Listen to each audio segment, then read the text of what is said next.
చందమామ కథ.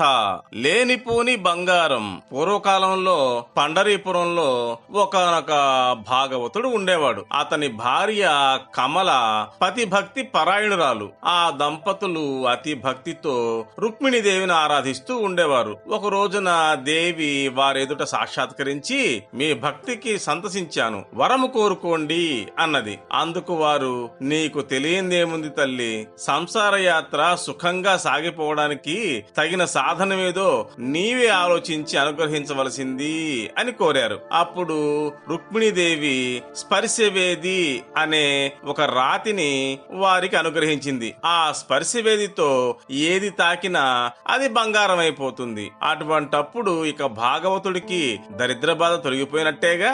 మరి ఆ కుటుంబం నిశ్చింతగా ఉండడంలో ఆశ్చర్యమే ఉంది. అయితే ఈ రహస్యం పిట్టకు కూడా తెలియకూడదు సుమా, జాగ్రత్త అని భాగవతుడు భార్యను మరీ హెచ్చరించి కట్టడి చేశారు. ఆ ప్రకారం వాళ్ళు పైకి మాత్రం బీదవాళ్లుగానే నటిస్తూ కాలం వెళ్లబుచ్చుతూ వచ్చారు. ఇలా ఉండగా ఒక రోజున భీమరది నదిలో నామదేవుడి భార్య స్నానం చేస్తూ ఉండగా భాగవతుడి భార్య కమలావతి అక్కడికి వెళ్ళింది. ఇద్దరు లోకాభిరామాయణం ప్రారంభించారు. అక్క, మా స్థితి ఏమని చెప్పుకునేది, సంసారం గడవడం చాలా కష్టంగా ఉంది. నా భర్త చూడబోతే వైరాగ్యంతో తిరుగుతారే గాని ఎన్నాళ్లకు పైసా ఆర్జించడం కనపడదు.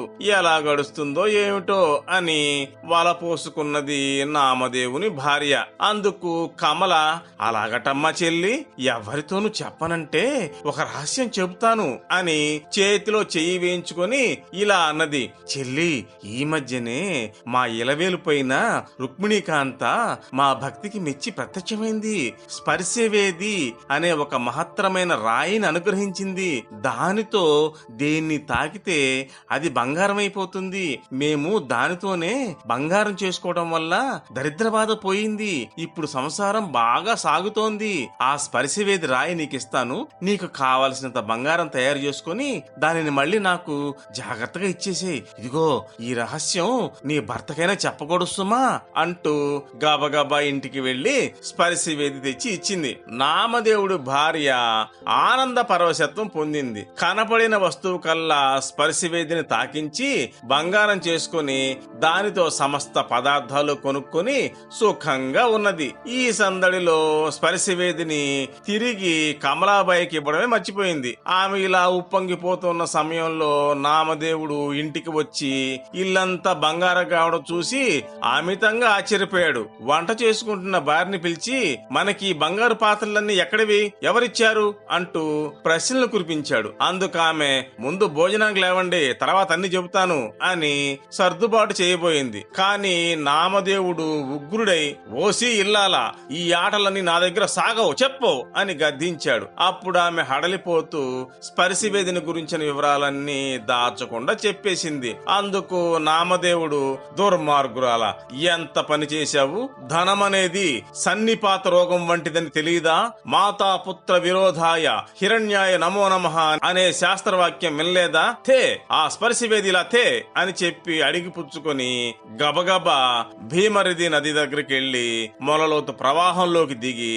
స్పర్శవేదిని గిరగిరా తిప్పి విసిరేసి తేలికైన హృదయంతో ఇంటికి వచ్చేశాడు. నామదేవుడి ఇంట్లో ఇలా ఉండగా పని మీద ఊరికి వెళ్లిన భాగవతుడు ఇంటికి వచ్చి కంటికి మింటికి ఏకధారగా ఏడుస్తున్న భార్యను చూసి, ఎందుకలా విచారిస్తున్నావు అని అడిగాడు. దాచడానికి వీలు లేక కమల చేసిన తప్పిదం చెప్పివేసింది. అప్పుడు ఆ భాగవతుడు నిప్పు తొక్కిన కోతిలాగా గంతులేస్తూ, రక్కసి, ఆడదాని నోట్లో నువ్వు గింజ నానదు గదా, పిట్టకైనా తెలియనివద్దని ఎంత చెప్పినందుకు రహస్యం వెల్లడించడమే కాకుండా వస్తునాశనమే చేసుకొచ్చావా, నిన్నేం చేస్తే పాపం ఉన్నది అంటూ చిందులు తొక్కాడు. వెంటనే నామదేవుడి ఇంటికి వెళ్లి, నాకు ప్రాణ సమానమైన స్పర్శవేదిని ఎలాగైనా సరే తెచ్చి నాకు ఇచ్చేసేయి, అది లేకుంటే నా బతుకే వ్యర్థమైపోతుంది, ఇవ్వకపోతివా నేను నా భార్య పిల్లలు అందరము ప్రాయోపవేశం చేసి నీ గడపలో ప్రాణాలు విడుస్తాము, ఈ విధంగా బ్రహ్మహత్యా పాతకం నిన్ను చుట్టుకుంటుంది అని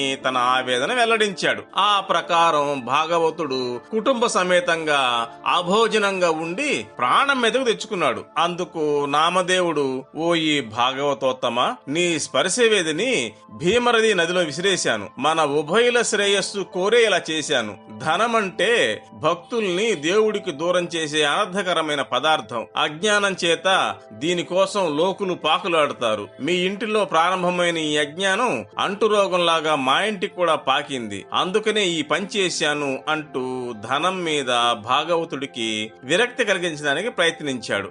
భాగవతుడు ఈ మాటలకు తృప్తి పడకపోవడం గమనించి, భాగవతోగ్రేసర, పారవేసిన మీ స్పర్శవేదిని మీకు వెతికి ఇస్తాను రండి అంటూ అతన్ని వెంట పెట్టుకుని భీమరది నది వద్దకు వెళ్ళాడు. నామదేవుడు భాగవతుణ్ణి గట్టు మీద నిల్చోబెట్టి నదిలో ఒక్క మునక వేసి గుప్పటి నిండా ఇన్ని రాళ్లు తీసుకుని వచ్చాడు. అయ్యా భాగవత, నా గుప్పిట్లో ఉన్నవన్నీ స్పర్శవేదులే. అందులో నీది ఏదో పరీక్షించి తీసుకో. తక్కిన వాటి కోసం ఆశపడ్డావంటే నీ తల 1000 వక్కలవుతుంది సుమా అంటూ గుప్పెడ విప్పాడు. అందులో ఉన్నవన్నీ స్పర్శవేదులే.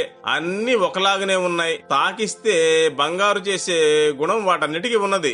ఎంత పరీక్షించినా భాగవతుడు తన స్పర్శవేదిని గుర్తించలేకపోయాడు. చివరికి విసిగి ఆ రాళ్లన్నీ నదిలోకి విసిరేశాడు. భగవంతుడి అనుగ్రహం వల్ల అతడికి విరక్తి కలిగి ఆత్మజ్ఞానం ఉదయించింది. అప్పుడు భాగవతుడు తన అజ్ఞానానికి సిగ్గుపడి నామదేవుడి కాళ్లపై పడ్డాడు. నాకీ రాతి రత్నాలు వద్దే వద్దు. జన్మరాహిత్యం చేసేటటువంటి ముక్తిప్రదమైనటువంటి మణిని కటాక్షించు అని కోరాడు. అప్పుడు నామదేవుడు అతనిని లేవనెత్తి కృతార్థుడవైనావు అని చెప్పి పంచాక్షరి మంత్రం ఉపదేశించాడు.